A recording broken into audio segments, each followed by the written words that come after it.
sekitar jam 11-an itu. Gua ngeluh aja kan ke Chandra, Bang Ical, wah dingin banget gua nih, napas gua udah gak kuat, gemeter terus nih gua Bang. Setiap gua napas tuh gemeter terus.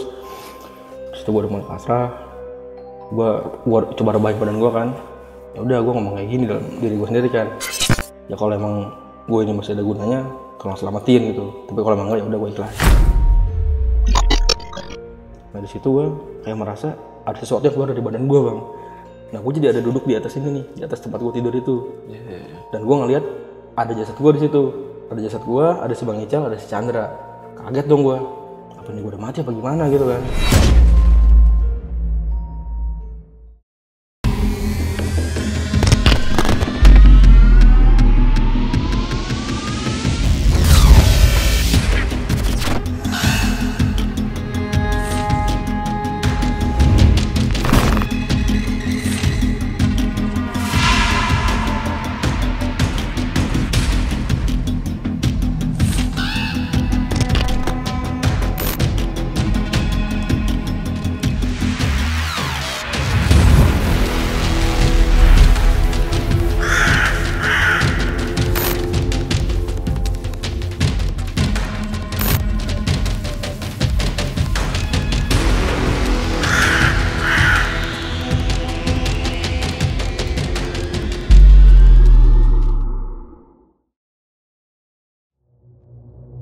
Assalamualaikum warahmatullahi wabarakatuh. Selamat malam teman-teman, balik lagi di Lentera Malam bareng gue Adit. Sekarang kita lagi ada di segmen Saksi Misteri nih.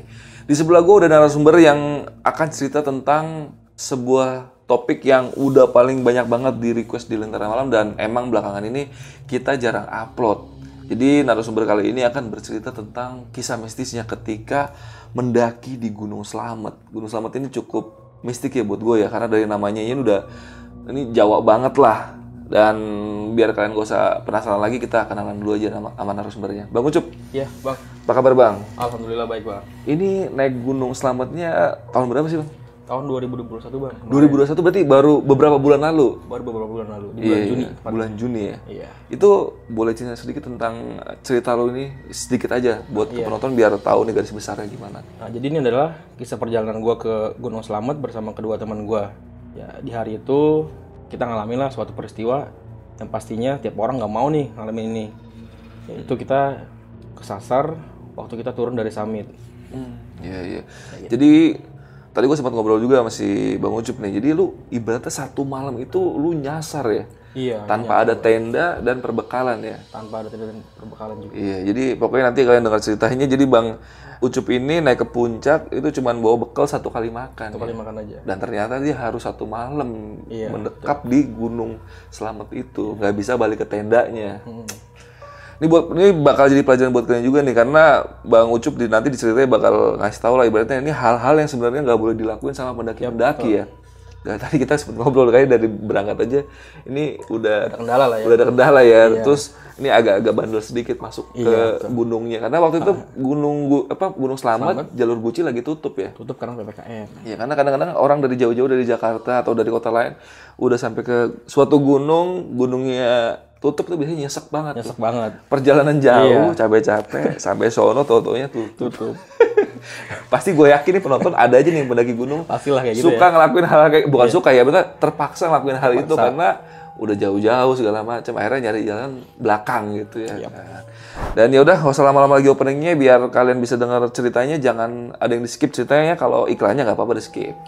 Ya udah, sebelum kalian dengar ceritanya, kalian tonton dulu yang satu ini.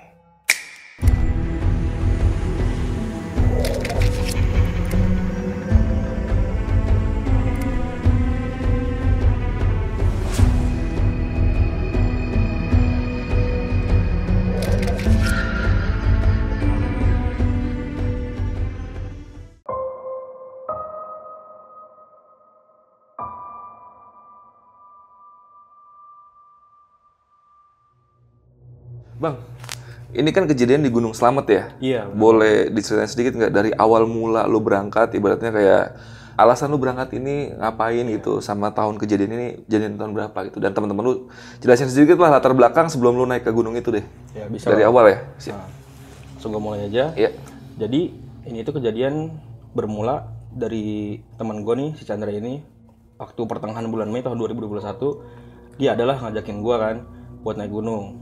Saat itu pun gue emang mau nih, udah ayolah kita naik. Gue tanya ke Chandra kan, nah mau naik ke gunung mana Chan? Nah dia malah balik nanya ke gue, ya udah cobalah lu cari kira-kira gunung mana yang asik. Nah dari situ gue nyari-nyari, dan karena emang jatah liburnya juga dikit kan, cuman waktu itu Jumat, Sabtu, Minggu sama Senin doang. Ya gue mikirnya nggak akan jauh-jauh lah, paling cuma sekitaran Jawa Barat sama Jawa Tengah aja. Sampai akhirnya ditentuin lah nih, kita sepakat buat naik ke Gunung Slamet. Selanjutnya gue tanyain sama Chandra, ini kita mau naik duaan aja apa gimana? Ajaklah abang lu Bang Ical. Nah udah gitu akhirnya si Chandra ngajak abangnya dulu nih. Nah dia konfirmasi lah ke gue bahwa si Bang Ical ini bisa. Nah udah dapet nih orangnya, kita fix 3 orang. Obrolan lanjut nih buat tentuin jalur mana yang mau kita lewatin. Kebenaran emang kita ini pendaki yang sukanya sama jalur yang relatif sepi. Oh iya. Iya kayak gitu. Nah akhirnya kita sepakat bahwa kita mau naik lewat jalur via Gucci. Dari base camp Kompak. Oke. Iya. Nah, udahlah udah pasti dapat jalur nih. Sekarang tinggal nentuin tanggalnya nih mau kapan kan. Waktu itu dapat tanggal sekitar tanggal 21 tahun 2021. Nah di situ kita udah fix, udah sepakat di H-1 gue cobalah lihat nih siapa tahu ada informasi apa gimana kan. Gue buka Instagram, gue lihat ternyata di situ gue temuin ada kejadian nih di Gunung Slamet bahwa di situ ada yang kena hipo dan meninggal. Oh iya. Yeah. Nah jadilah gue kabarin ke Chandra, ini gimana Chan? Ada kejadian kayak gini di sana, kemungkinan jalur bakal tutup nih. Nah, akhirnya Chandra pun ngerti. Ya udah, akhirnya hari itu kita batal tanggal 21 itu kita reschedule ke tanggal 28. Besok karena gue baru inget bahwa di tanggal 27 ini gue ada acara di kampung nih, 100 harian kakek gue. Nah gue kabarin ke Chandra, dia pun ngerti. Ya udah akhirnya batal lagi deh tuh. Mundur lagi. Nah di reschedule lagi, mau kapan lagi nih Cup jadinya? Ya udahlah minggu depannya lagi gimana? Tanggal 4 kan. Di H-1 tanggal 4 gue coba ngabarin Chandra lagi kan, gimana nih kelanjutan mau jadi apa enggak. Gue tunggu sampai siang masih nggak ada kabar juga. Nah siang tuh dia ngabarin bahwa kita kayaknya bakalan batal nih. Tanya kenapa Chan? Om gue meninggal, ada kecelakaan dia tadi pagi di jalan ini. Nah emang ternyata gue baca berita dari pagi di jalan itu emang ada yang kecelakaan. Apa yang masuk berita berarti tuh? Masuk berita. Omnya masuk itu. Berita juga ya. Nah ya udah akhirnya gue percayalah. Gue tanya sama Chandra gimana Chan kelanjutannya, mau reschedule lagi apa enggak? Nah, dia bilang ya nggak tahu nih. Gue juga nggak tahu kan gimana jadinya acara. Gue ada situasi kayak gini, nggak tahu mundur nggak tahu malah nggak jadi. Kayak udahlah. Chandra bilang ntar gue kabarin lagi aja. Ya udah. Nah, di situ gue ngomong lah sama ibu gue kan, ini dari kemarin pengen naik gunung nggak jadi, ada aja masalahnya. Kayak dari yang pertama itu ada yang meninggal di sana lah, terus gue emang ada acara juga, yang ketiga ini ada yang meninggal nih Om Chandra ini. Ibu gue bilang begini, udahlah kalau emang kayak gitu mendingan lu nggak usah jalan aja sekalian. Karena biasa kan kalau orang dulu kan pamali gitu, kalau ada keluarga yang meninggal kita malah jalan jauh. Iya kan ada itu juga petanda agak-agak kurang baik takutnya di sana ya. ya. Gitu kan bang. Nah cuman gue jelasin lah ke dia. Ya gimana, gue juga gak enak kan kalau emang nantinya dia bakalan tetap ngajak jalan, ya gue bakal tetap ikut gitu. Dan emang diusahain nanti jalannya setelah acara 7 hariannya. Dan akhirnya si Chandra ini ngabarin ke gue nih, dia bilang udah Cup, ayo jadilah kita jalan. Tanggal berapa jadinya Chan? Tanggal 11 Juni. Kira udah fix nih waktunya tanggal segitu. Nah si Chandra tiba-tiba ngabarin, Cup ada temen gue pengen ikut, teman kantor. Oh ya udah nggak apa-apa Chan, ajak aja kalau kayak gitu mah. Nah udah akhirnya di situ ngumpulin duit, gue jalan lah beli tiket, dapet itu tiket bis buat tanggal 11 habis maghrib. 4 orang. Jadi 4 orang nih yang fix kan. Nah di hari keberangkatan itu tanggal 11 pagi-pagi gue bikin reminder kan, gue kirim tolong konfirmasi kalau mau bisa ikut atau enggak. Agar Chandra konfirmasi, si Bang Ical ini dia sepupunya Chandra konfirmasi. Nah cuman gue tungguin nih 1 orang nih, si Rafid, temen Chandra ini, teman kantornya. Dia nggak ada konfirmasi bang. Sampai siang merespon lah di grup, gue sakit bang, dia ngomong kayak gitu. Sakit apaan lu? Gak tau nih gue, padahal semalam gue sehat-sehat aja. Nah semalam gue pulang ke rumah, nyampe rumah tiba-tiba gue tepar, gue nih sekarang lagi DRS. Dia bilang dia kena DBD sama tipes. Akhirnya yang fix berangkat gue bertiga doang. Walaupun saat itu setelah gue tahu kabarnya dia nggak bisa, gue bilang kan tiket lu nih udah dibeli, sayang gitu, duit juga nggak bisa balik. Dia bilang ya nggak apa-apa lah, kalau masalah duit mah gue nggak permasalahin. Cuman gue inisiatif, gue post di Instagram, di WA, siapa tahu ada yang mau ikut lagi nih. Buat dengan iming-iming itu ya? Iya, dengan iming-iming bahwa transportnya gratis gitu loh. Ternyata sampai jam 3 gue tungguin nggak ada juga. Akhirnya fix yang jalan cuma 3 orang. Nah sampai sebelum maghrib ya, sebelum maghrib gue jalan ke terminal.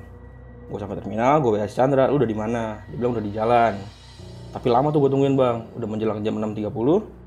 Gue inisiatif nih ke loket bis, gue tanya sama si yang petugas loket, pemberangkatan terakhir itu jam berapa? Dia bilang ada jam 8 nanti. Gue tanya kan bisa reschedule apa enggak kalau kayak gini bang? Dia bilang bisa, kita reschedule aja biar jam 8 nanti. Jam 7.50 itu bis datang. Ini orang masih belum datang juga nih, 2 orang ini. Makin gondok lagi gue. Dan ternyata jam 7.55 dia baru datang. Nah, udahlah, akhirnya berangkatlah kita gitu. Itu kenapa tuh dia datangnya lama alasannya? Jadi gini, dia itu kan harusnya kan diminta nih ya buat ada tes kesehatan kan. Nah, itu dia baru tes bang. Oh, Sebelum maghrib dia baru tes, jadi lama nungguin dia itu dulu. kan orang-orang yang OTW tapi masih rebahan. Nah, kayak gitu jadinya.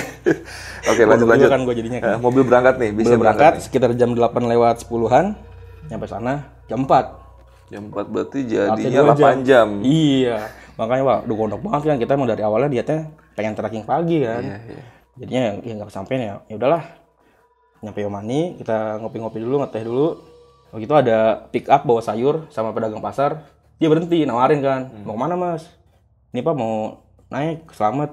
Lewat mana? Lewat basecamp kompak. Ya udah sama saya aja yuk.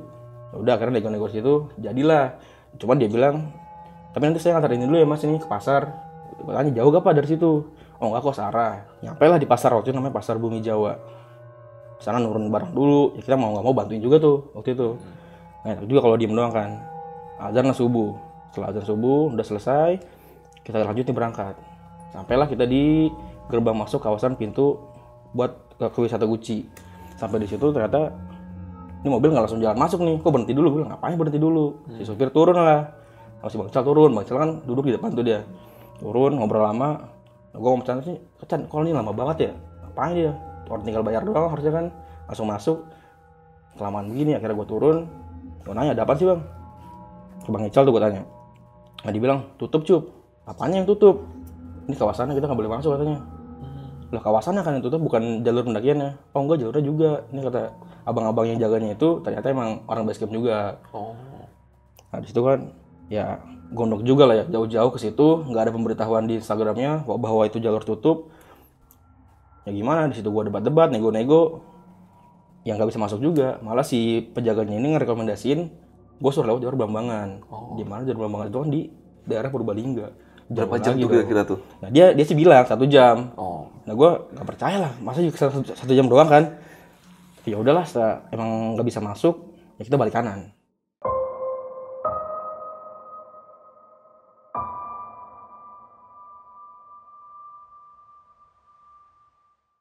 Balik kanan, cuman ini kita Badung nih. Jangan ditiru lah, pokoknya kayak gini ya, jangan ditiru. Kita bukannya pulang, malah coba nyari jalur masuk buat lewat belakang. Oh, Tetap lewatin penjaga-penjaga iya, itu. tetap maksa masuk kawasan Gucci nih, tetap maksa mau naik lewat jalur itu. Ketemu lah tuh jalur kan, lewat ke belakang sana. Kebetulan si supirnya juga mau nganterin, karena mungkin dia nggak enak ya, karena janjinya turunnya di base camp. Ya udah dia mau. Masuklah, kita berhasil ke kawasan Gucci itu sekitar jam 6. Nah, cuman kita turun bukan di base camp yang kita mau nih, di base camp lain turunnya. Kita bilang supirnya, Pak, jangan di situ turunnya, kita kan minta kan di base camp sana. Cuman dibilang, maaf mas, depan kayaknya itu udah pos penjaga lagi. Mendingan di sini aja kalau emang mau aman. Kalau misalnya kita kesana, ntar disuruh pulang lagi. Udahlah, kita yain aja. Akhirnya kita mau nggak mau jalan ke base camp kompak sekitar 15 menit lah. Sampailah di sana jam 6.15 kan. Ternyata di sana udah ada pendaki lain nih dari Pekalongan. Soalnya tuh dibilang dia katanya emang pengen masuk sini juga, cuma disuruh balik kalau kata penjaga yang tadi di depan itu. Ternyata dia sama kayak kita nih, Badung juga, lewat belakang juga kan. Di sana kita ngobrol-ngobrol bentar-bentar, ngobrol sebentar udah. Nah, nungguin si petugas base campnya datang buat daftar, kita daftar. Nah sekitar jam 8, si pendaki Pekalongan ini mulai dia tuh berangkat dia. Berangkat. Basecamp kompak ini basecamp kayak apa sih? Ini basecamp resmi Gunung Slamet atau kayak gimana? Ini base camp resmi bang. Basecamp resmi? Oh justru dia emang yang paling tua di kawasan Gucci itu. Oke. Terus lagi. Gitu. Nah, jadi dari Pekalongan ini berangkat, kita masih di situ kan leha-leha dulu lah, sarapan dulu. Jadi si Chandra dan Bang Ical ini bongkar keril kan, dan dia ini kan emang ditugasin buat ngebawa logistik, buat beli logistik. Ternyata nggak ada logistiknya nih, sama sekali belum dibeli sama dia. Belum beli sama sekali. Ya, udah di situ gua kesel kan. Udah gitu kan, mana kita tahu kawasan ini lagi tutup nih. Takutnya emang nggak ada warung yang buka. Nah, Nanyalah ke petugas base camp, di sini ada gak nih kayak tempat buat beli logistik? Dia bilang sih, oh ada mas di sebelah sana, cuma saya nggak tahu udah buka atau belum. Kita datang lah ke sana, ternyata emang belum buka. Terpaksa nungguin dulu sampai dia buka dia tuh. Akhirnya buka juga, kita beli. Udah beli, kita packing ulang. Sekitar jam 9 udah mau berangkat nih. Gue udah selesai packing, Chandra sama si Bang Ical belum selesai. Gue keluar duluan, niatnya buat pemanasan kan. Waktu lagi pemanasan, tiba-tiba ini gue sakit nih bang, ulu hati gue. Kayak kena pukul gitu, tup gitu kan. Di situ gue mikirnya sih masih normal aja kan, karena tadi gue kesini naik pick up kebuka. Masuk angin kan. Nah gue coba ke kamar mandi, siapa tahu ada yang mau dibuang gitu kan, ternyata enggak nih. Berkali-kali tuh gue masuk kamar mandi, 3 kali ada kali gue masuk kamar mandi. Dan yang terakhir gue kesel, gue pukul-pukulin nih gue nih, gue gebukin kan. Berasa juga lama-lama kan, pengen muntah lah gue muntahin semua. Udah muntah semua baru udah tuh enak, baru bisa keringatan tuh badan gue, keringatan, udah mulai stabil. Akhirnya kita sekitar jam 9 mulai deh tuh jalan, berdoa kan, pemanasan dulu bentar. Si petugas base campnya ini baik nih, minjemin kita HT. Oh iya, dia kasih minjem kita HT. Di situ HT udah kita tes, bisa berkomunikasi dengan baik. Jalanlah kita sekitar jam 9 ke pos 1. Estimasi dari base camp ke pos 1 itu 2 jam. Mulailah kita trekking masuk ke hutan karet. Nah di sini mulai ada keanehan, walaupun saat itu gue mikirnya ya masalah lah kayak gini bukan apa-apa gitu kan. Jadi keanehannya itu gue selalu diikutin sama lebah. Ikutin terus muter-muter di badan gue. Cuma gue mikirnya karena mungkin gue di tas lempang gue bawa madu itu tumpah. Mungkin karena nyium bawa madu, nah dia ngikutin terus. iya. Yang diikutin lu sendiri? Gue sendiri. Nah mungkin makanya gue pikir kayak gitu kan, karena madu aja udah gitu. Sampailah gue di pos 1 jam 11. Kita nongkrong dulu, ada motor satu di situ nih, punya orang mungkin kan. Nggak lama orangnya datang, ngobrol-ngobrol sama dia, kenalan. Ternyata dia orang base camp juga, namanya Mas Imung. Orang base camp juga, dia sekaligus jasa ojek juga di situ. Kita ngobrol-ngobrol, lagi enak ngobrol. Datang nih dari arah jalur itu geruduk-geruduk. Taunya orang sendirian, dia lari-larian. Tanya, lu solo hiking bang? Enggak nih, gue pulang duluan. Teman-teman gue sudah di atas, dia bilang gitu. Lalu kenapa pulang duluan? Ada panggilan kerja. Dalam hati gue, lu di atas emang ada sinyal kok, ada panggilan kerja kayak gitu. Ya udahlah, basa-basi kayak gitu. Akhirnya dia dipamit jalan duluan. Kita masih ngobrol sama Mas Imung, minta-minta ujangan lah kan. Sambil nanya ini mata air kalau lagi musim kayak gini gimana? Dia bilang sih aman lah kalau lagi musim kayak gini. Terus dia ngasih tahu kalau nanti ke mata air, sengaja jangan sendiri, berdua lah minimal, atau kalau turun semua aja nggak apa-apa. Udah kita manut aja kan. Kita pamit sekitar jam 12 buat lanjut ke pos 2. Di tengah jalan dari 1 ke 2 itu mulai kita gerimis. Cuma kita belum pakai mantel waktu itu. Masih jalan terus karena emang hutannya kan rimbun ya, masih nggak terlalu ngebasahin badan lah. Lama-lama ya deres juga. Akhirnya kita pakai, ya mau nggak mau jadi mesti extra hati-hati lah. Karena jalurnya emang benar-benar sempit, cuma sebadan. Udah gitu sebelah kiri tuh jurang terus bang. Dan juga tanahnya itu kadang-kadang ada yang udah longsor. Jadi benar-benar harus hati-hati lah di situ. Sampailah di pos 2. Sampai di pos 2 kita istirahat sebentar lagi. Kabut turun nih. Ya udahlah, kita istirahat kayaknya bakal lebih lama nih, nunggu kabut lewat dulu sama hujan agak reda lah. Akhirnya hujan pun reda, kabut udah lewat, kita lanjutin ke pos 3. Sampai pos 3 sekitar jam 4 lewat. Di sana karena udah jam 4 lewat, terus kita lihat ke peta kan, estimasi dari 3 ke 4 ini 2,5 jam. Terletaknya mungkin 3 jam, bahkan bisa lebih kan, karena emang tenaga udah kekuras. Udah gitu ditambahin dengan penjelasannya dari si Bang Ical ini, ada temannya yang pernah naik ke sini, dia bilang dari 3 ke 4 itu jalurnya emang lebih ekstrim, lebih berat gitu kan. Belum lagi ditambah bawa barang banyak kan. Akhirnya ya udah kita sepakat dirian tenda di pos 3. Udah sepakat dirian tenda di situ kita makan-makan sampai waktunya malam tiba. Masuk dalam tenda, si Bang Ical ini memang dia orangnya, kalau gue bilang sih ini sebuah anugerah ya. Pelor dia, nempel molor. Situ akhirnya dia tidur, gue sama Chandra masih ngobrol-ngobrol kan. Ngobrol sampai sekitar jam 8, Chandra mulai tidur nih. Tapi sebelumnya gue udah rencanain dulu besok mau bangun jam berapa. Aku selalu jadi ayam lah kalau pendakian, tukang bangunin. Kita udah setuju, bangunin jam 3 waktu itu. Nah, Chandra kan tidur duluan. Sementara gue masih belum bisa tidur nih, gue tuh orang susah tidur kalau di tempat baru kan. Sambil gue nunggu mau tidur, gue merem-meremin mata, dipikir-pikir nih malam kok aneh juga, bener-bener kayak anyep banget gitu. Sepi-sepinya. Biasanya kalau emang hutan masih rimbun kayak gitu, adalah kayak binatang-binatang malam, kayak burung malam atau suara kumbang apa musang gimana gitu kan ya. Nah, ini bener-bener nggak ada bang. Sepi banget, anyep, kayak bener gua doang di situ gitu loh. Udahlah, nggak ambil pusing gue, akhirnya lama-lama bisa merem juga nih. Bunyilah alarm jam 2:30 gitu. Gue bangunin mereka berdua, kita bikin sarapan, kita sarapan dulu, bikin bekal buat nanti sekalian summit. Jadi niatnya emang kita bakal ninggalin tenda nih, langsung summit. Ditinggal gitu Tinggal tendanya. tendanya. Nah ini salahnya sih sebenarnya sih. Nah, kita nggak, manajemen logistik kita kurang baik. Jadi emang waktu itu gue cuman bikin bekal cuman buat sekali makan aja. Karena estimasinya wah kita paling bakalan balik lagi sekitar jam 12 aja lah. Bisa kayaknya. Nah, ini salah sih. Nah akhirnya udah semuanya peralatan disiapin apa aja yang mau dibawa ke atas. Kita keluar sekitar jam 4, keluar tenda, doa. Mulailah jalan ke pos 4. Ini pas lagi gue masuk ke jalur pos 4, baru tuh kedengeran suara-suara binatang malam bang. Jadi di area camp itu nggak ada nih, nggak ada suara. Masuk ke jalur baru kedengar suara-suara. Udahlah, gue emang nggak ambil pusing, lanjut. Sampailah di pos 4 sekitar jam 6.45 waktu itu. Nah, di situ kita udah berasa lapar taunya. Akhirnya bekal kita makan. Otomatis perbekalan udah habis nih, nggak ada nih. Cuma tinggal kayak cemilan-cemilan kecil doang, coklat-coklat kecil kayak gitu kan. Udah, di situ kita makan. Udah di situ selesai makan. Ternyata kita mau ngisi air nanti di pos mata air. Kalau menurut penuturan si Mas Imung, nggak jauh lah dari pos 4 ke mata air. Paling cuma 5 menit. Cuma satu turunan, satu tanjakan. Nah ini bener, dia nggak bohong. Sampailah kita di pos mata air. Chandra bilang gini, Cup, gue capek banget nih. Lu aja lah sama Bang Ical ngambil air. Oh ya udah. Akhirnya gue sama Bang Ical jalan nyari-nyari, nggak ketemu bang. Nggak ketemu nih mata airnya mana bang ya? Keinget lah omongan Mas Imung, agak turun dikit. Kita cari celah yang agak turun. Oh ada nih, ketemu jalurnya nih. Ketemu jalurnya tuh ada pelangnya bang, mata air ngarah ke arah kanan gitu kan. Ada tulisannya, dilarang buang kotoran di area mata air. Kemarin ada yang buang kotoran sembarangan kesurupan. Di situ gue sompral. Gue ngomong gini. Itu ada tulisannya? Ada tulisannya. Nah, kemarin ada yang buang kotoran sembarangan kesurupan. Nah ini gue sompral, gue bilang gini. Set, sampai kesurupan bang, berarti demitnya barbar di sini. Gue bilang kayak gitu, sambil bercanda bang. Akhirnya ya udahlah, jalan, masih belum nemu juga mata airnya mana nih.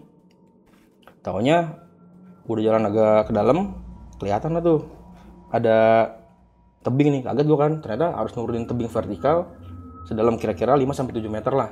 Lumayan juga ya? Lumayan juga makanya. Udah gitu, gue kira kan ada tangganya ya, pakai karamantel gitu dibikin kan. Ternyata enggak, dia turun itu cuma pakai kita berpegang dan berpijak sama akar yang keluar dari tebing itu. Iya. Cuma kayak gitu doang. Gue mikirin, gue segede gini berat dong gue. Bang Ical juga sama, agak berat juga dia. Ya mau nggak mau kita panggil Chandra. Chan, coba nih lu lihat deh kalau kayak gini gimana. Jadi dia akhirnya ngerti, dia yang disuruh turun jadinya kan. Nah, di sini kita benar-benar lupa pesan dari Mas Imung bahwa kalau misalkan mau ngambil air sengaja berdua. Gak boleh sendiri. Jangan sendiri. Nah, Chandra ini turun sendiri. Cuma sebelum dia turun, gue wanti-wanti ke dia, pokoknya kita harus komunikasi terus, lu jangan sampai diem. Gitu kan. Akhirnya dia oke. Dia pun udah mulai turun, udah mulai gak kelihatan, gue panggil-panggil nih. Chan, masih jawab dia. Ya Cup, aman gak? Aman. Teruslah sekitar beberapa menit gue panggilin terus. Gak lama gue juga emang agak capek juga kan manggilin. Udah diem dulu gue lah. Gue panggilin lagi, gak ada sautan bang. Karena kemana nih, mulai panik gue kan. Terus si Bang Ical ini nenangin, udah Cup, santai, sabar ya Bang. Ini gue balik dia. Gak apa-apa kali. Udah gue tenang di situ. Gak lama si Chandra ini kedengeran kayak manggil gue 2 kali. Cup. Cuman dengan suara yang kayak panik gitu bang. Iya. Nah, gue makin panik lagi kan. Gue bilang Bang Ical, bang udah turun yuk. Kasian ini takutnya anak kenapa-napa nih.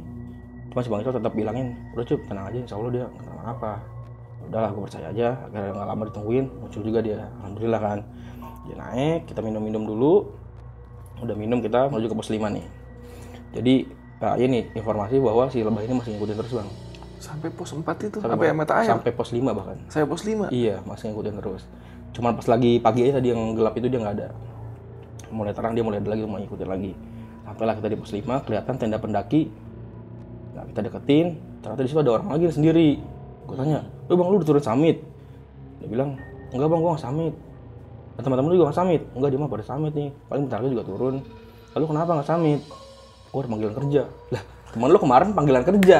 Kenapa lu nggak bareng aja kan? Oh, kasihan banget lagi naik, udah nyampe pos 5 bang, udah tinggal ya satu lagi kan, nyampe puncak kan. Ini masih turun, ya udah akhirnya dia turun, kita say hi aja gitu kan. Doa-doain gitu. Udahlah, lewat, kita pun menuju ke batas vegetasi.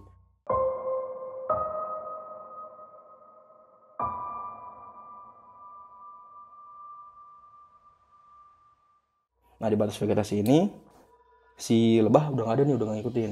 Bentar gue mau nanya. Tapi lu sempat ngecek HP nggak? Emang ada sinyal di pos 5 itu? Kalau di 3 ada. 3 ada. 3 ada. Kadang-kadang doang, itu juga nggak selalu. Ini soalnya agak kocak juga nih orang panggilan Kalau di kerja. 5 enggak bang, makanya gue juga heran kok di ketinggian segitu ada sinyal gitu kan, panggilan kerja. Ya udah lagi ke pas vegetasi deh. Kerja vegetasi nih si lebah ini udah nggak ngikutin kan, bergantilah ngikutin, bukan lagi lebah, lalat yang ngikutin lalat.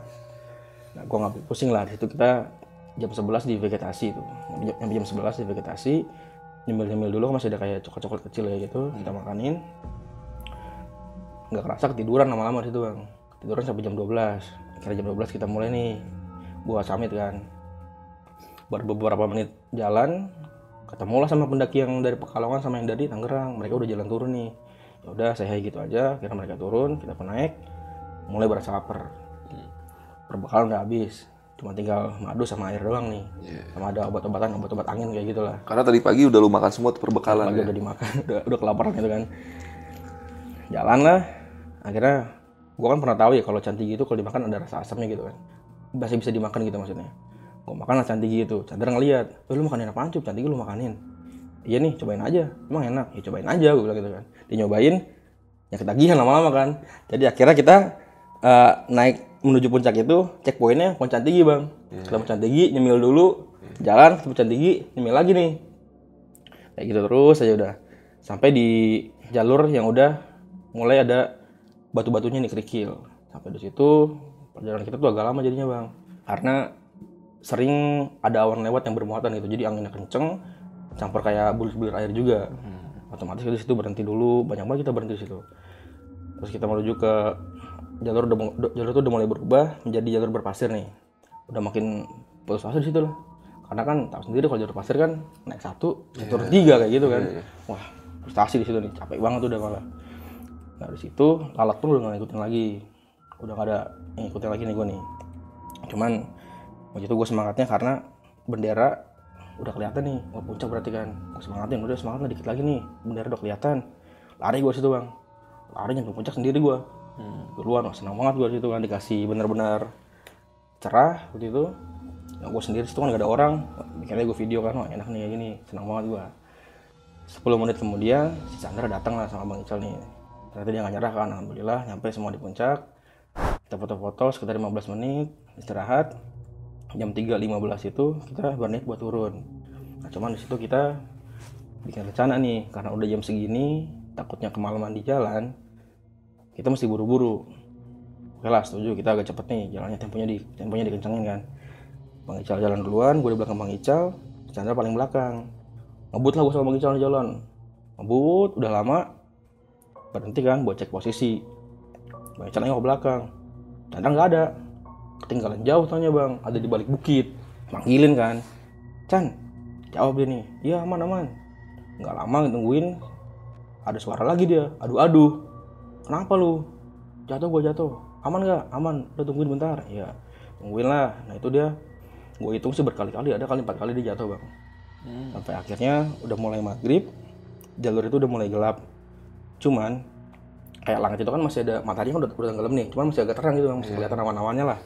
Cuma jalurnya ini udah benar-benar nggak kelihatan. Karena gue juga baru tahu bahwa tanda itu adalah jalur. Cuman dibikin kalau kita mau naik doang. Kalau mau turun tuh nggak ada. Nggak ada sama sekali kalau mau turun, jadi nggak tahu nih jalur ke arah mana gitu. Di situ kita berhenti dulu, kita doakan, kita milih dulu nih kita kira-kira mau lewat mana kan. Udah dapet itu, kita mulai jalan lagi. Nah di situ tiba-tiba pandangan gue kayak terfokus ke suatu titik nih. Di situ gue emang lagi bingung jalur mau kemana ya. Ke suatu titik ke atas langit gitu, nah itu ada awan kayak ngebentuk satu tokoh perwayangan. Semar. Dia kayak lagi megang tongkat, ngarahin ke arah kiri begini bang. Nah di situ kan gue mikirnya, ya apa sih, itu cuma fenomena doang. Gue nggak ambil pusing, kita lanjut jalan. Waktu itu udah Isa tuh, udah bener-bener gelap banget, segelap-gelapnya gelap bang. Jadi center itu bener-bener nggak tembus, 3 meter paling jarak pandang itu, paling jauh. Udah mas senternya si Bang Ical mulai redup, senter Chandra juga udah mulai redup. Udah, situ akhirnya kita berhenti dulu. Kita cek nih, kita cek keadaan masing-masing kayak gimana. Gue ngeliat Bang Ical, wah parah juga dia, udah kayak kecapean banget. Gue ngeliat si Chandra, dia lebih parah lagi, dia kan naik cuma pakai celana pendek tuh. Lihat badannya gue suruh muter, Itu celana sobek bang. Di sini nih belakang sobek semua. Bahkan nih gue juga sobek juga sini. Sobek. Dan lebih parahnya di situ kan dia, mohon maaf ya, dia pakai celana dalam warna putih ya. Itu sampai bercak-bercak darah bang. Oh, luka berarti dia? Luka. Karena dia selama turun tuh banyak kan nyerosot. Udah gitu di tulang keringnya dia, karena mungkin tadi dia jatuh, kena batu bang. Bengkak, gede, berdarah-darah tuh dia. Gue tanya lah ke dia, lu gimana nih keadaan kayak gini? Masih kuat apa enggak jalan? Bilang aman lah, tapi jalannya pelan-pelan aja gitu. Oh ya udah, begitu nggak masalah, kita lanjut lagi. Cuman bahkan di situ gue ngasih kayak pilihan agak gila juga sih. Gue bilang kalau emang udah nggak kuat, kita di sini aja udah nunggu terang. Karena waktu itu bener-bener nggak kelihatan sama sekali jalur bang, sama sekali nggak kelihatan. Lu nggak bawa headlamp tuh? Bawa center gua. Si bang ini bagi satu pakai headlamp, center pakai headlamp. Cuman karena emang udah redup cahayanya, ya nyusahin juga jadinya kan. Udah kayak gitu, gua kasih pilihan kayak gitu, mereka nggak mau lah. Gua nggak bisa, kita berangkat di sini, bahaya, anginnya kencang. Kayak gua ngertiin lah kayak gitu. Cuman gua bilang gini, akhirnya pokoknya nanti kalau kita udah jalan, ketemu batas vegetasi, kalau misalkan itu adalah jalur yang sebenarnya, kita turun. Tapi kalau misalkan enggak, kita masuk, kita cari tempat yang agak luas buat bisa kita tidur, ya kita berhenti nunggu terang. Mereka sepakat, kita mulai jalan. Jadi jalan begini, kita tuh di situ udah bener-bener nggak berani buat jalan berdiri bang, ngesot terus. Jadi gue di tengah, Bang Ical di depan, Chandra di belakang. Bang Ical jalan duluan sambil gue senterin, baru gue jalan, gue senterin diri gue sendiri, baru si Chandra ntar gue senterin. Kayak gitu terus. Tiba-tiba di situ pandangan gue ke bawah lagi nih, ke suatu titik lagi nih. Di situ kan dari jauh kan masih kelihatan nih kayak siluet-siluet perbukitan gitu. Habis itu gue ngeliat kayak ada pohon gede banget situ. Gede banget. Cuman pas lagi gue ngeliat situ, kayak hati gue tuh bilang gini, pokoknya jangan sampai lu ke arah situ. Kayak gitu. Nah, gue ngambil pusing juga, gue tetap jalan nih. Nah, gue mikirnya perasaan gue doang kali kan. Gue tetap lanjutin jalan. Kita ke kanan, ke kiri, tuh ketemu jurang terus bang. Ke kiri ketemu jurang, nyarong kanan ketemu jurang lagi, nyarong kiri ketemu jurang lagi, sampai terus tuh sampai pada batas vegetasi. Sampailah kita di ujung nih, jalan udah habis, batas vegetasi udah mulai kelihatan nih. Taunya depan itu jurang, dalam banget, gue senterin tuh hitam gitu. Dan kagetnya pas lagi gue senterin ke depan, ternyata itu pohon yang gede yang gue udah tadi. Pohon yang gede itu, jadi kayak dia sendiri berdiri gede itu, depannya kayak ada tanah kosong gitu, kayak gitulah. Itu kan gue langsung bilang ke Bang Ical, udah bang, minggir bang, kiri. Ikutlah dia minggir kiri, masuk aja ke vegetasi. Jadi kita ambil pilihan yang kedua kan, karena itu bukan jalur sebenarnya, kita bakal masuk ke vegetasi buat nunggu pagi. Nyari celah, ketemu celah kecil, nggak muat, karena kita kan nggak bawa parang kan buat membuka. Kita naik lagi ke atas, coba nyari, nelusurin vegetasinya, ada nih celah nih masuk, muat lah buat kita masuk. Si Chandra jalan duluan, Bang Ical kedua, gue ketiga. Chandra pas lagi baru masuk langsung jeblos. Tahunya itu adalah jalur air sebenarnya. Jalur air. Nah itu kan emang itu tempat ilalang, jadi nggak kelihatan bang. Chandra masuk jeblos. Oh apa Chan? Apa-apa. Tapi hati-hati nih dalam. Udah kita hati-hati kan. Di situ gue malah kayak mikirnya masih kayak nggak percaya gitu bang. Ini gue nyasar gitu. Kepikiran gue kayak gitu, ini gue nyasar. Apa gue videoin kali ya? Gue masih kayak bercanda gitu. Gue pengen ngambil HP kan, terus kayak hati gue bilang, udah jangan, ini bukan waktu lu. Kayak gitu. Akhirnya udah lanjutin jalan. Chandra bilang, Cup, ranting belakang patah-patahin ya, buat tanda. Gue nyeletuk kayak gini, jangan Chan, kita tuh kesini dengan niat baik, bukan buat merusak. Gue bilang kayak gitu kan. Ya udah, kita lanjut jalan. Terus di pikiran gue tuh selintas kepikiran sama suatu cerita dari Pak Alex PW, kalau abang tahu. Iya, tahu. Yang dia tahun 90-an itu selamat dan 2 temannya meninggal. Iya. Dan itu gue kayak mikirnya, ini keadaannya kita sama. Bertiga, 2 orang pakai kacamata, ini 2 orang enggak. Dalam hati gue kayak bilang gini, ini apa sejarah bakal keulang? Tapi gue buang pikiran itu jauh-jauh. Kita tuh jalan lagi, nelusurin ilalang kan. Kelintas lagi di pikiran gue nih. Gue kan emang suka dengar cerita-cerita horor gitu juga kan. Jadi kalau biasanya orang tersesat di gunung itu ketemu ilalang dan tanah yang jeblos kayak gitu, depannya bakal ketemu jurang. Langsung bilang ke Chandra lah gini, Chan, depan berhenti dulu ya. Ada berhenti, gue maju ke depan, gue santerin tuh bang ke depan bang. Ternyata benar, kita ini udah berdiri sejajar dengan pucuk-pucuk pohon. Yang artinya bakal langsung jeblos ke depan itu kan. Nah, udah kayak itu di situ kita berhenti dulu, kita diskusi lagi. Nah cuman bener ini kayaknya masih penasaran nih, pengen nyari jalur. biar cepat ketemu mungkin kan, karena emang udah bener-bener lelah kali ya, lapar, pengen buru-buru ke tenda gitu. Cuman gue bilang, udahlah jangan maksain, kondisi fisik kita udah parah kayak gini, mending kita cari tempat, kita tidur dulu, tunggu pagi aja. Pas kita udah setuju bahwa kita udah mau nyari tempat aja, mau balik kanan, itu jalur tadi kita lewat masuk bang, nggak ada bang. Jalur nggak ketemu. Harusnya kan logikanya itu kan ilalang ya. Iya. Kita jalan, dia rebah dong. Ada bekas-bekasnya. Ada bekasnya. Iya. Ini nggak ada, beneran nggak ada. Cuman ya di situ tetap tenang lah ya kan, jangan panik. Akhirnya melipir lah kita, putusannya melipir ke arah kanan. Walaupun samping ini jurang. Chandra jalan duluan, Bang Ical di tengah, gue di belakang. Baru jalan beberapa meter, gue kesandung nih. Kesandung ke arah kiri. Gue udah mikir waktu itu, udah mati nih gue, jatuh ke jurang kan. Tapi nggak tahu gue refleks, tiba-tiba pas gue udah jatuh gitu, gue pegangan sama ilalang, sama satu pohon bang, ada pohon kecil, nggak nyampe lah segede kelingking gue. Itu kuat angkat gue bang. Oh, iya. Alhamdulillah kan itu kan, wah gak jadi mati gue. Si Bang Ical si Chandra bilang lah, cepat hati cup, doa terus doa. Ya siap. Jalan lah, gue ketinggalan nih sekitar 10 meter sama mereka berdua. Akhirnya gue nengok ke kanan, nemu lah gue kayak tempat gitu bang. Tempat ada pohon 3 nih, pohon 3 cuma berdekatan numbuhnya. Yang satu itu numbuhnya dia jadi kayak dari bawah langsung bercabang 2. Yang satunya sendiri di sebelahnya nih. Dan disitu ada kayak agak lapang lah, luas gitu, bisa buat tidur. Gue bilang udah tidur sini aja lah. Akhirnya mereka pun setuju, kita di situ duduk dulu, kita rebahin tuh ilalang. Ya, lumayan nyaman juga kan, agak empuk. Karena situ belum berasa dingin, mungkin karena habis jalan lama kan, belum berasa dingin. Jadi kita duduk dulu, gak lama si Bang Ical ini kayak ngeracau. Dia ngomong gini, itu cahaya apaan? Gue kaget tuh, gue langsung nengok kan. Gue nengok, gak lama dia langsung muntah-muntah bang.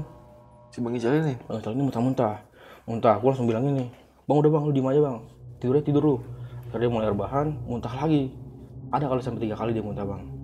Akhirnya udah dikasih obat angin kan, mulai bisa tidur nih. Nah gue sama Chandra berdua malam itu. Gue bilang ke Chandra gini, Chan, ini kita udah keadaan kayak gini, baiknya kita lapor lah ke base camp gitu kan. HT gue ambil HT, gue lapor ke base camp. Sama sekali gak ada jawaban. Itu padahal masih jam 9 bang. Padahal tadi waktu di bawah, kita kan udah ngecek nih sebelum kita bawa HT kan, itu bisa berkomunikasi. Ternyata itu kok nggak bisa. Jadi hampir setiap jam tuh gue buka HT nih. Jam 9 gue buka HT, Chandra udah mulai tidur nih. Itu gue masih nggak bisa tidur bang, sama sekali gue nggak bisa tidur. Jam 10 gue buka HT lagi, masih nggak ada jawaban juga. Sampai jam 11 gue buka nih, ada nih jawaban nih. Cuman dia pakai bahasa, gue nggak tahu bahasa mana, bahasa Jawa mungkin, gue nggak ngerti kan. Gue panggil Chandra, Chan, ini dia ngomong apa Chan? Coba tolong ngertiin. Ternyata kata Chandra dia ngomong kayak gini, saya nggak ngerti gitu. Saya nggak ngerti. Jawabannya kayak gitu dari ujung HT sana itu. Cuma saya ngerti. Gue bilang ini kan, ini tuh bahasa Indonesia pak, masa nggak ngerti? Gue bilang kayak gitu di HT kan, gak ada jawaban lagi bang. Ya udahlah, saya tidur lagi. Akhirnya gue di situ mulai tuh bang, keserang gue bang. Udah mulai dingin banget nih, bener-bener dingin banget gitu. Sampai napas pun susah gue. Sekitar jam 11-an itu, gue ngeluh aja kan ke Chandra, Bang Ical, wah dingin banget gue nih, napas gue udah gak kuat, gemeter terus nih gue bang. Setiap gue napas tuh gemeter terus. Gue ngeluh kayak gitu, Bang Ical bilang udah cukup sini, deketin aja badan lo sini biar agak hangat. Gue deketin badan kan, disitu gue udah bener-bener kayak pasrah lah gue bang. Kedengeran tuh kayak suara gendang-gendang gitu, kayak dangdutan, kayak suara bass. Apa? Gue denger, Chandra denger, itu kedengeran tuh kayak suara orang dangdutan kayak gitu, suara bassnya ya. Disitu gue udah mulai pasrah. Gue coba rebahin badan gue kan, gue rebahin. Ya udah gue ngomong kayak gini dalam diri gue sendiri kan, ya kalau emang gue ini masih ada gunanya, tolong selamatin gitu. Tapi kalau emang enggak ya udah gue ikhlas. Mulailah tuh bayangan-bayangan gue dari kecil ya kan, sama ibu gue kan, kelintas gitu bang, sedih buat gue gitu. Sampai akhirnya gue doa, gue ketiduran nih bang.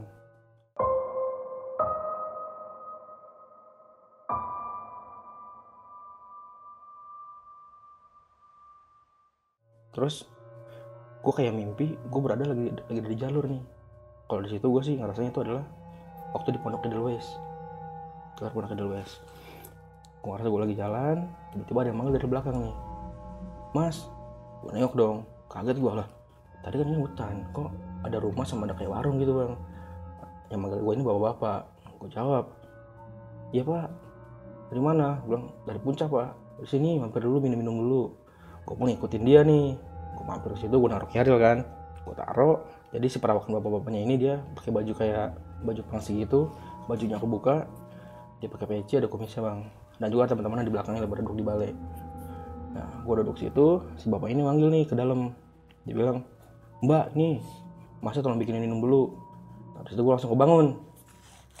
Setelah gue kebangun, gue paksain buat duduk. Terus gue masih sakit banget, masih berasa banget dingin banget. Terus gue masih gemeter. Gue paksain bangun, gue carilah di rompi gue ini kayak kertas-kertas gitu kan. Gue ambil korek, gue bakar.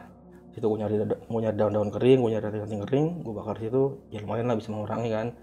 Cuman gak lama karena emang udah basah, mungkin kena embun. Ya akhirnya gue coba buat tidur lagi. Gue ngeluh lagi dah tuh ke Bang Ical, udah mulai benar-benar parah kondisi gue. Gue baca-bacaan lagi, ketiduran lagi gue, alhamdulillah ketiduran kan. Nah di situ gue kayak merasa ada sesuatu yang keluar dari badan gue bang. Jadi posisinya kan gue tidur miring begini ya, tanah itu miring. Nah gue jadi ada duduk di atas ini nih, di atas tempat gue tidur itu. Dan gue ngeliat ada jasad gue di situ, ada jasad gue, ada si Bang Ical, ada si Chandra. Kaget dong gue, apa ini gue udah mati apa gimana gitu kan. Lagi gue bingung kayak gitu, gue nengok ke belakang nih. Nengok ke belakang taunya kayak ada orang ngedeketin. Taunya gak lama deket, kakek gue taunya bang. Kakek yang udah meninggal itu, yang kemarin gue 100 harian. Iya. Dia taunya, dia ngomong gini, "Nah itu temen lu suruh pada sholat, suruh pada berdoa gitu." Ya udah, setelah itu gue langsung kebangun tuh. Itu tuh udah jam 2, sekitar jam 2. Gue kebangun, gue coba buka HT lagi, masih gak ada jawaban. Nah itu sakit gue masih berasa ya, masih dingin, masih gue gemeteran di sini, masih sakit banget tuh hati gue. Gue ngeluh lagi Bang Ical, kayak gitu terus gue. Akhirnya gue ketiduran lagi nih, kembalilah ke posisi di mana tadi gue duduk di atas tempat gue tidur itu. Gue nyampe di situ, kali ini sosoknya yang muncul bukan kakek gue doang, ada banyak. Di sebelah kiri gue ada kakek gue, di belakang gue ini ada si bapak-bapak yang pangsi tadi, di belakangnya lagi sini ada si mbak-mbak ini cuma kayak pakai keben gitu doang, pakai kain jarik gitu. Dia bawa nampan sama ada gelas kayu gitu. Di sebelah si bapak-bapak yang pangsi ini, di sebelah sini itu ada kayak pemuda, cuman pakai baju putih, cuman bukan jubah bang. Kayak baju cuman kayak kain dililit gitu doang lah, sama celana dan warna putih gitu. Dan di atas sana yang dekat ke puncak itu ada satu sosok yang pakai pakaian Jawa. Dia begini tangan ke belakangan, cuma kayak berdiri gitu doang. Nah, cuman ini biasanya kalau pakaian Jawa kan yang kita sering temuin garis-garisnya warnanya kalau hitam coklat gitu kan. Coklat, ya. Nah kalau dia enggak, emas sama krem. Nah, gue udah ngeliat sosok di belakang, di depan ini ada sosok lagi nih, yang dekat jurang itu. Pas kita tidur, di bawah ini kan jurang nih bang. Di sekitar situ banyak kayak sosok menyerupai para pendaki. Nah mereka ini adalah sekitar belasan orang, bertatapan sama sosok yang ada di belakang gue. Di situ mereka nggak ngomong apa-apa, cuman kayak tatapan tajam aja. Cuman kayak hati gue tuh kayak tahu loh mereka ngomong apa gitu. Jadi kayak si pendakinya ini kayak ngomong gini bang, "Udah itu anak biar ikut kita aja gitu." Cuman dibalas sama si bapak pangsi ini, bilang, "Kamu nggak akan bisa bawa anak ini gitu." Nah di situ udah habis obrolannya itu si mbak-mbaknya ini datang ngedeketin gue jongkok, nyodorin nampan. Dia ngomong kayak gini, "Dek, udah tenang aja, ini tehnya diminum dulu, besok juga jalurnya ketemu kok." Gue secara refleks gue ambil itu gelas, gue minum sambil gue tanyain, "Iya mbak, tapi jalurnya di sebelah mana?" Gue nanya kayak gitu ke dia. Dia pun sambil nunjukin jarinya ke arah kirinya dia bilang, "Lah itu jalurnya sebelah sana." Dia ngomong kayak gitu, otomatis kayak mata gue kan ngikutin arah tunjukannya dia nih. Dan itu anehnya, waktu gue ngikutin itu bang, mata gue tuh kayak ngedembus hutan, dan bener itu jalur. Itu jalur, jadi ada tanda bendera gitu kan buat masuk ke jalur. Itu adalah jalur, jadi gue jelasin kondisinya itu nggak gelap nggak terang, jadi kayak model kayak waktu subuh gitu lah. Gue jadi tetap bisa ngeliat kan. Dari situ gue pas pengen bilang makasih karena emang udah nunjukin jalur. Gue nengok udah nggak ada semua, sosok udah hilang semua. Semua sosok yang tadi itu sosoknya hilang semua. Gue kebangun, taunya itu udah jam subuh.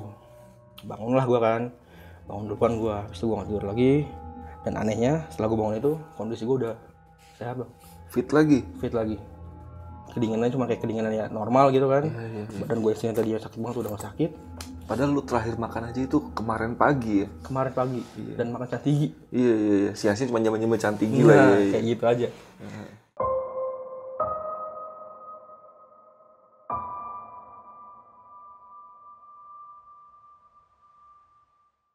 Nah, akhirnya gue nungguin terang baru gue bangunin dua teman gue ini. Sekitar jam 5:30 gue bangunin mereka berdua nih. Mereka bangun, udah siap-siap kita mau jalan. Gue bilang, Chandra, udah Chan, buruan lah pimpin, keluar dari sini kita. Chandra bilang gini malah, udah Cup lu aja pimpin. Gue bilang, lu percaya sama gue? Mata gue nggak bener. Gue bilang itu kan nggak benernya dalam artian gue kan pakai kacamata gitu kan, udah banyak embun lah, apa gitu kotor kena tanah gitu kan. Jadi penglihatan gue agak berkurang kan. Ya udah akhirnya gue mulai jalan duluan. Cuman dari situ kan gue kepikiran nih sama mimpi gue yang semalam. Gue coba ikutin, cuman gue masih berpikir bahwa itu yang nggak mesti harus diikuti gitu loh. Jadi gue masih ngeliat keadaan sekitar, gue observasi dulu. Masih ragu lalu dengan Masih ragu. petunjuk yang tadi malam itu ya. Iya, kalau misalkan gue ikutin, apa benar itu adalah jalur. Dan gue ingat-ingat semalam gue datang dari arah sebelah kiri sini bang ya. Dan itu adalah jurang.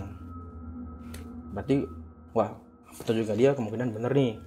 Ke arah sana, bukan ke arah sini. Kalau sini kan jurang kan. Akhirnya gue ikutin itu, gue keluar dari vegetasi, nyerong ke arah kanan. Taunya pas gue keluar, gue nengok ke arah yang semalam ditunjuknya itu, bener itu jalur. Ada tandanya? Ada tandanya itu jalur. Bener-bener itu jalur. Gue disitu langsung duduk, kayak pengen nangis gue gitu. Gue tungguin Chandra sama Bang Ical, gue ceritain semua yang semalam gue alamin. Udah, akhirnya kita jalan lah kan, masuk ke dalam jalur itu. Sampailah kita di pos mata air. Di situ udah gue dengar sayap-sayap ada orang rame bang. Gue mikirnya, ini apa kita dicari ya? Gue udah takut aja kan, kita dicari kayak gitu. Nggak enak gitu kan, ngerepotin orang banyak. Takutnya kita deketin, itu adalah pendaki dari Tegal. Ketemulah kita sama mereka itu. Nah buat pendaki itu makasih banget, dia udah ngasih kita makan waktu itu sama minum. Dari situ cerita-cerita, akhirnya gue ngambil air sama si Chandra. Bang Ical ditinggal di situ. Nah Bang Ical nyeritain lah kita gue semalam itu. Dari situ kita ngobrol-ngobrol dulu, terus kita turun sampai tenda, udah siap-siap semuanya. Kita buat pulang. Pause sampai di pos 1, kita kan ngaso dulu bang ya. Ngaso dulu, niatnya pengen naik ojek nih dari situ karena udah capek banget. Bukalah HT, siapa tahu udah bisa gitu kan. Mau pesan ojek ke base camp, masih nggak bisa juga. Di situ Bang Ical tiba-tiba dia diem, muntah-muntah lagi dia, banyak. Langsung lemes dia bang, langsung tepar gitu kan. Bang gimana bang, lu masih kuat jalan apa enggak? Bilang, wah itu gue udah gak kuat lagi nih kalau gini, gak bisa jalan gue. Terus gimana jadinya? Terus kita diskusi dengan mempertimbangkan segala hal. Bang Ical kita tinggal di situ, gue sama Chandra turun. Bang Ical kita tinggal, gue sama Chandra turun. Sampailah gue di base camp, gue langsung pesan ojek kan. Tolong nih teman gue di sana lagi nggak baik-baik aja, tolong kalau bisa cepet. Di situ langsung gue tanya nih ke pihak base camp, ini kenapa sih HT dari semalam gue hubungin nggak bisa? Nah jawabannya dia adalah, jadi pemancarnya itu geser bang. Gue udah kayak mikir gini, mulai kepikiran dah tuh, ini kayaknya kita gara-gara bandel masuk sini deh. Jadi alam ini kayak nguji kita gitu loh, sampai segitunya. Gue ceritalah ke orang-orang base camp itu kejadian yang gue alamin. Mereka kaget juga kan. Gak lama si Bang Ical ini datang sama si Mas Imung. Kebenaran yang jemput dia itu Mas Imung. Iya. Itu maksudnya ojek itu jemput sampai atas? Sampai pos 1. Sampai pos 1. Iya. Iya, kira di situ Mas Imung gak langsung balik. Karena mungkin si Bang Ical sebelumnya udah cerita juga nih ke Mas Imung. Mas Imung nanya lah ke gue, ngalamin apa aja. Gue sebutin lah tuh sosok-sosoknya kan. Nah dia tuh membenarkan bahwa yang gue temuin itu ya benar kalau emang dia itu adalah penembus itu. Berarti nggak cuma lu doang nih yang pernah ketemu sama sosok-sosok itu berarti? Dia pun dia ngakunya pernah ketemu, karena dia pernah emang orang base camp dan pernah ngadain pencarian di jalur itu juga bang. Dari situ udah cerita. Nah dari situ kan karena emang kawasan lagi tutup ya, nyari makan susah nih bang.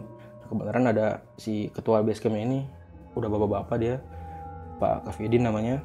Dia nawarin lah kalau mau makan saya masakin. Itu makasih banget nih buat Pak Kafidin kan udah ngasih kita makan waktu itu. Singkat cerita, maghrib kita pamit nih mau pulang. Kita pulang, sampailah Jakarta sekitar besoknya waktu subuh. Sampai gue di rumah, gue bisa kan kalau dari mana-mana tuh selalu cerita bang ya, ngomong ke ibu gue, mandi, gunung nyasar. Nah, ibu gue langsung kayak sedih gitu. Bukan tuh, lu udah dibilangin jangan naik, bandel aja gitu kan. Terusan dari kemarin ibu tuh malam kemarin bener-bener gak tenang. sampai dimimpin sama kakek lu, katanya gitu. Emang kenapa? Iya kemarin tuh ibu nggak tenang, dibilang malam itu dia ngaji tuh bang, ngaji terus panjang malam sampai ketiduran dimimpiin sama kakek gua. Dia lagi nangis nih, ibu gua nih lagi nangis, kakek gua datang nanyain kenapa nangis aja. Gue jawab itu si Ius, itu nama kecil gue kan. Jadi bilangin jangan naik, malah naik. Tolong apa sono, liatin cucunya gitu.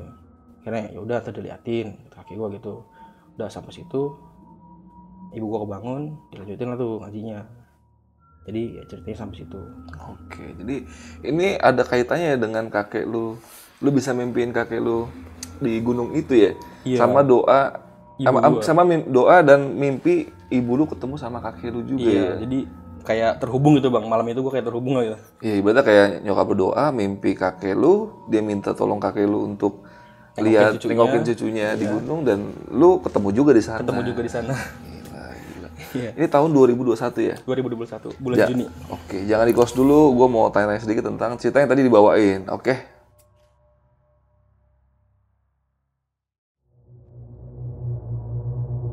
Oke, itu tadi cerita dari Bang Yusuf. Kita lanjut ke pertanyaan pertama nih, Bang.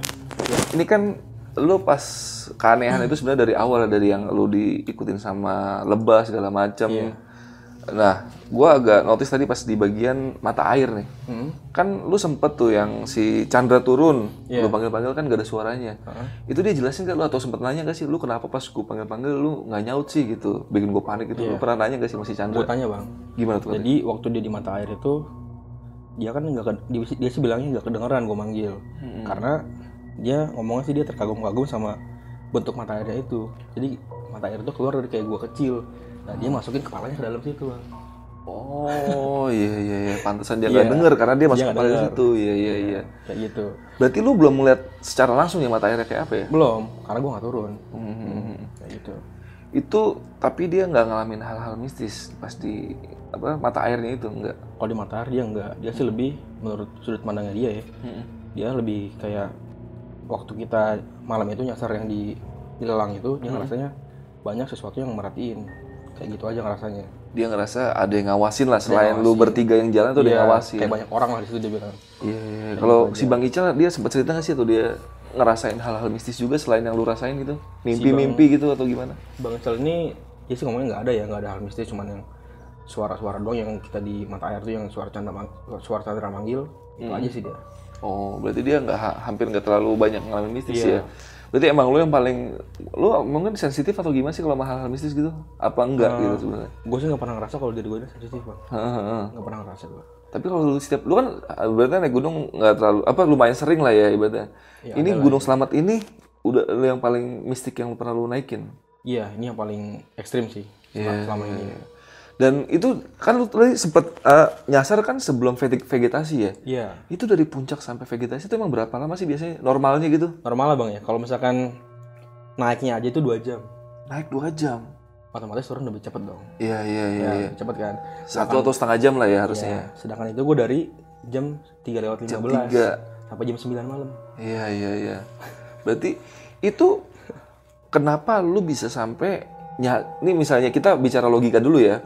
Kenapa lu bisa sampai nyasar ke bagian itu sih? Atau mungkin emang di puncak itu nggak ada tanda turun yang benar lewat sini loh, atau jalan yang benar lewat sini loh, atau emang lu kayaknya ngeblank aja gitu makanya lewat jalur situ gitu? Lebih ke tandanya nggak ada sih.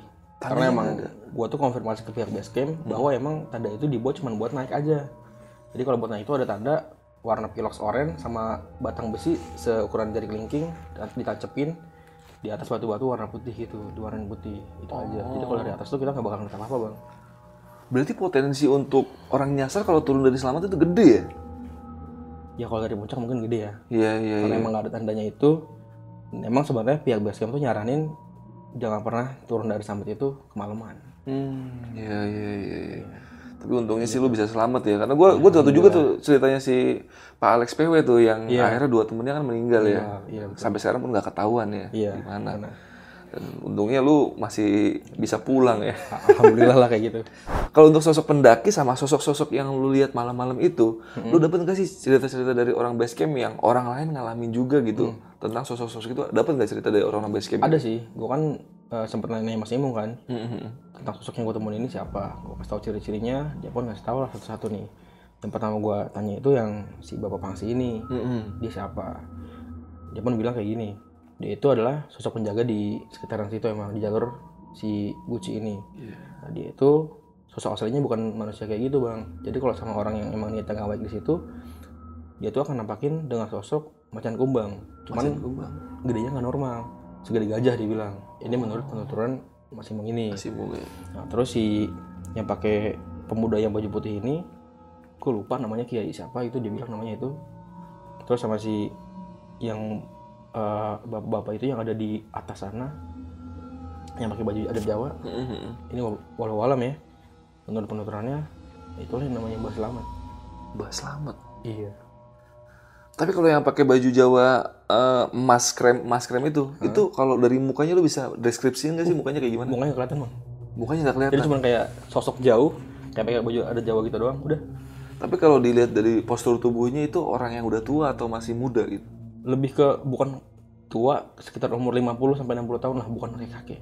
Ya, berarti belum terlalu tua ya, masih bapak-bapak lah gitu. Iya. Gitu. Kalau untuk sosok yang perempuan ngasih lu minuman itu?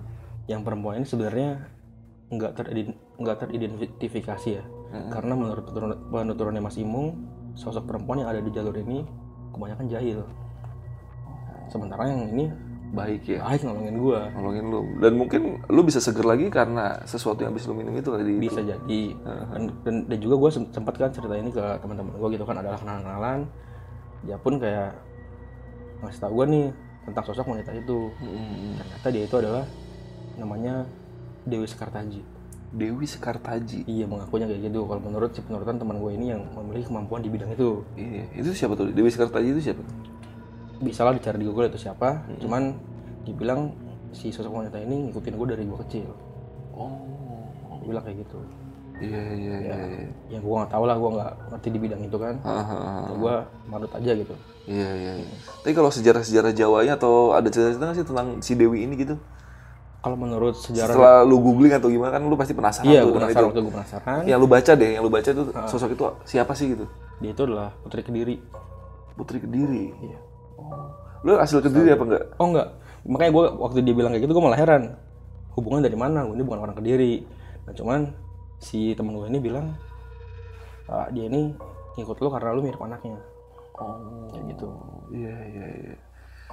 Oke, itu tadi cerita dari Bang Ucup Pak Yusuf nih. Boleh manggil Ucup juga nggak apa-apa. Bang Ucup juga nggak apa-apa ya. Dan alhamdulillah lu bisa selamat ya. Alhamdulillah. Ada rencana buat naik gunung lagi? Ya kita sih niatnya bertiga ini ya tiap tahun lah kalau bisa naik gunung. Setahun sekali lah ya. Setahun sekali. Bisa naik gunung ya. Dan buat kalian yang pengen sapa-sapa Bang Ucup ini bisa mampir ke Instagramnya di mana tuh Bang? Di @yusufad. @yusufad double F. Oke, nanti linknya buat taruh di deskripsi. Dan Bang Yusuf ini juga ada Twitter dan lu sempat nulis juga ya di Twitter ya. Twitternya apa tuh? Twitter gue di Yusufat757. Oke, nanti cek aja Twitternya. Dan cerita ini udah lu tulis juga di Twitter? Udah gue tulis. Oke, nanti mungkin kalau kalian ada sesuatu yang mungkin Bang Ucup ini pas cerita agak skip gitu ya kan, mungkin ditulisannya bisa lebih detail ya, karena kalau orang tulis kan biasanya lebih tenang, lebih detail segala macam gitu. Kalian bisa cek di Twitternya. Nanti linknya semua buat taruh di deskripsi. Yaudah, paling malam ini cukup segitu aja. Bang Ucup, makasih banget udah datang ke Lentera Malam. Ya, sama-sama. Gua Adit dari Lentera Malam, Bang Ucup izin pamit.